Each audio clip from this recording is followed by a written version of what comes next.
Mustaqil siyosati yo'q, o'z iqtisodiyotini ham boshqara olmaydigan, sanoati rivojlanmagan va 600 yildan ortiq vaqt davomida mustamlaka bo'lib kelgan davlatni nima o'zgartirib yuborishi mumkin? Insonlarda o'ziga ishonch yo'q. Ular jamiyatning zararli va yomon illatlarga berilib ketayotganini ko'rib turadi-yu, lekin nolishdan boshqasiga o'tmaydi. Biz harakat qilganimiz bilan baribir hech narsa o'zgarmaydi degan qarash bor. Grigoriy Petrovning Oq Nilufarlar o'lkasi kitobida barcha sohada yetarlicha muammolari bor bo'lgan davlat qanday qilib jamiyat sifatida birgalikda rivojlangan va o'sha eski tarifi botqoqliklar o'lkasidan Oq Nilufarlar o'lkasiga aylangani haqida bilib olsa bo'ladi. Fin millatining tarixida ikki voqeani alohida ko'rsatib o'tish kerak. Birinchisi Rus inqilobiga, ya'ni 1917-yilga qadar finlar mustaqil davlat sifatida yashamaganligi.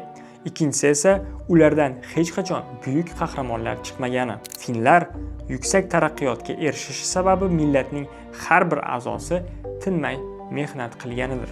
Kitobni o'qiganingizdan keyin siz ham jamiyatning muhim bir qismi ekaningizni tushunasiz. Va agar nimanidir o'zgartirish kerak bo'lsa, avval o'zingizdan boshlash kerakligini. Keyin oilangiz, yaqinlaringiz, ko'cha-ko'y, qishloq, shahar darajasigacha bu o'zgarishlarni olib chiqish mumkinligiga ishonasiz. Ha, balandparvoz gaplar bo'lishi mumkin. Yuqoridagi gapim. Agar siz men nimadir qilganim bilan hech nima o'zgarmaydi deb o'ylaydigan bo'lsangiz, bunga ham haqsiz. Bemalol keyingi reels ko'rib ketsangiz ham bo'ladi.